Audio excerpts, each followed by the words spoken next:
Senhora Presidente, senhoras e senhores deputados, aqueles que nos acompanham aqui nas tribunas da Alerj e também aqueles que nos acompanham de casa pela TV Alerj. Senhora Presidente, eu trago aqui um assunto que é um assunto que está na ordem do dia de qualquer agente ou ator que faça política no nosso país. E é um assunto que começa a sobressaltar e preocupar a sociedade brasileira, não diferente aqui no Rio de Janeiro, a sociedade carioca e fluminense, que atende pelo nome de reforma política. A cada dia que passa, parece ganhar mais corpo e mais apoio a algumas iniciativas que estão sendo pensadas no Congresso Nacional ligadas à reforma do sistema político nacional. E essas questões estão nos preocupando muito e me preocupam muito de maneira particular. O primeiro tema que eu gostaria de tratar é essa questão do voto em lista fechada, que está sendo defendido em Brasília por alguns parlamentares e, para minha surpresa, alguém que eu estimo muito, que é o ministro Gilmar Mendes, presidente do Tribunal Superior Eleitoral, que parece que agora está em campo como o cabo eleitoral de uma medida, acredito que papel que não devesse cumprir pela sua posição de magistrado. Preocupação com relação à questão da lista em voto fechado. A lista em voto fechado, ela vai contra o sentimento geral da população, porque a lista em voto fechado impede que você, eleitor, possa escolher o seu candidato a deputado federal ou a deputado estadual. Por quê? O que querem substituir? Hoje você vota no deputado, você confia no deputado Osório, você entende que ele é um bom representante, você lhe dá o reconhecimento e ele faz a sua representação. A proposta é substituir isso por uma lista fechada, que vai ser definida pela liderança partidária e, obviamente, vai colocar no alto da lista os caciques dos partidos ou aqueles que sejam os preferidos das lideranças partidárias. Isso elimina a possibilidade de você, eleitor, escolher o seu candidato. Isso também gera um efeito muito negativo. Retarda, impede, prejudica a renovação dos quadros políticos. Talvez essa, deputado Valdec Carneiro, seja o efeito mais nefasto dessa proposta da lista fechada. E nesse ambiente, e nesse momento histórico que nós vivemos, eu acho que é ainda mais absurdo a defesa da lista em voto fechado. Por quê? Existe claramente a intenção de alguns que têm medo das urnas, que têm medo de pedir voto no meio da rua, que estão envolvidos em escândalo A ou em escândalo B, e que querem se esconder atrás do biombo da lista fechada. Acho isso um atraso, acho que isso vai contra a população brasileira e contra o eleitor. Por isso, queria de maneira muito clara e muito objetiva me posicionar contra a lista fechada. Esse é um tema do Congresso Nacional, mas nós aqui temos uma representação a fazer e eu falo em nome dessa representação. E saúdo as declarações do presidente de honra do nosso partido, presidente Fernando Henrique Cardoso, que veio de hoje a público também criticar a adoção da lista fechada nas circunstâncias que estão sendo propostas no Congresso Nacional. Um outro tema muito importante é a questão do fim das coligações. As coligações partidárias, da maneira que estão, elas também embaralham e confundem o cenário político nacional. O que é uma coligação? Você coloca um ou mais partidos numa única coligação e você vota no seu candidato. Como a soma dos votos é computada pela coligação, você pode acabar ajudando a eleger um candidato de outra sigla, de outra legenda, que eventualmente não tenha a sua orientação partidária. Isso ajuda também a que prospere a confusão partidária nesse momento.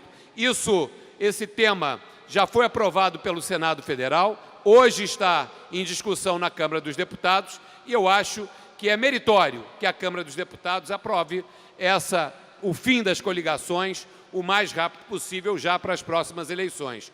O mesmo vale para as cláusulas de barreira. Nós, com 35 partidos no Brasil, não conseguiremos sair da confusão e do atoleiro que nós nos encontramos.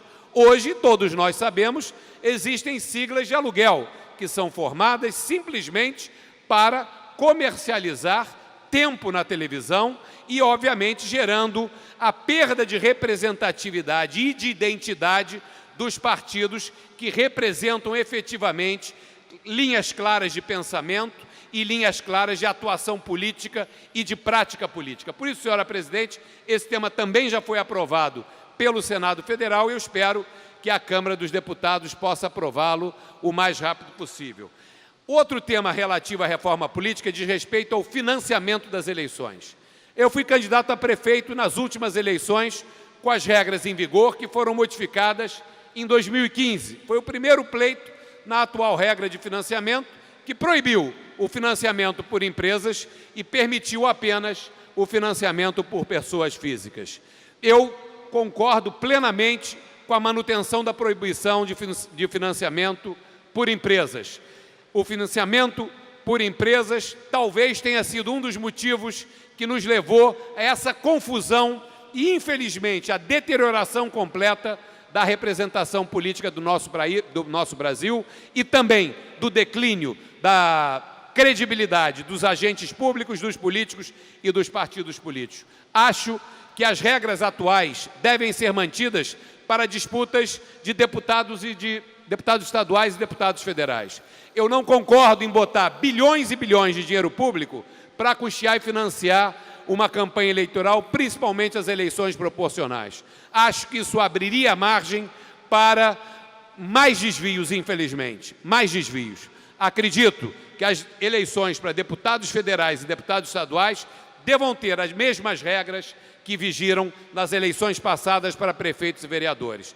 A questão do voto majoritário é um tema que merece ser analisado com um pouco mais de cautela, principalmente a eleição para presidente da República. Mas eu acredito que a sociedade brasileira não concorda e não aceitará que mais dinheiro público, que bilhões de reais, sejam colocados para o financiamento de campanhas, e eu acho que as campanhas, a saída é campanhas mais baratas.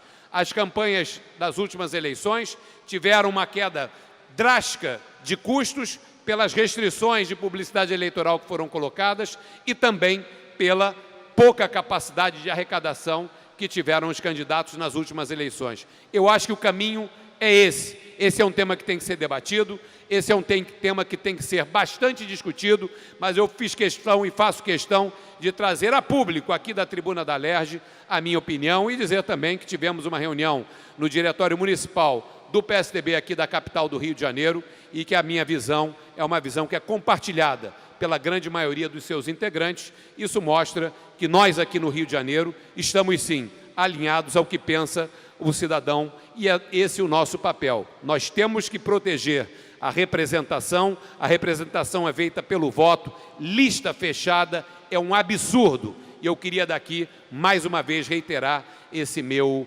posicionamento. Para encerrar, senhora presidente, apenas alguns anúncios que eu acho que são importantes na questão do transporte. A partir desse sábado, vai ser eliminada a baldeação da linha 4 do metrô na Estação General Osório, com a possibilidade do passageiro que embarca na Barra da Tijuca chegar à Estação Uruguai e vice-versa, diminuindo o tempo de viagem para o usuário do metropolitano do Rio de Janeiro. Também informar que nós requeremos e foi concedida pela Comissão de Transportes, em conjunto com o deputado Valdec Carneiro e o deputado Gilberto Ramos, está marcada a audiência pública aqui na Alerj para a questão da nova concessão do Sistema Aquaviário do Estado para o próximo dia 30, às 10 horas da manhã. Se eu não me engano, essa é a data que foi prevista e eu convido a todos vocês que têm interesse no sistema aquaviário, principalmente aqui na cidade do Rio de Janeiro, os moradores de Ilha do Governador e Paquetá e, obviamente, os moradores de Niterói, de São Gonçalo, Itaboraí e Maricá, que possam estar aqui também, aqueles da Divisão Sul, moradores de Angra dos Reis e Mangaratiba. E a última notícia é que também vai ser agendada uma reunião da Comissão de Transportes, da qual eu sou membro, para tratar do tema de Santa Teresa, do bonde de Santa Teresa, e eu estou requerendo uma reunião também para discutir as mudanças operacionais no sistema ferroviário, sistema metropolitano ferroviário, que está prejudicando moradores da Zona Oeste do Rio de Janeiro e também da Baixada Fluminense, usuários do ramal Japeri. Era isso que eu tinha que colocar. Obrigado, senhora presidente. Continuamos o debate.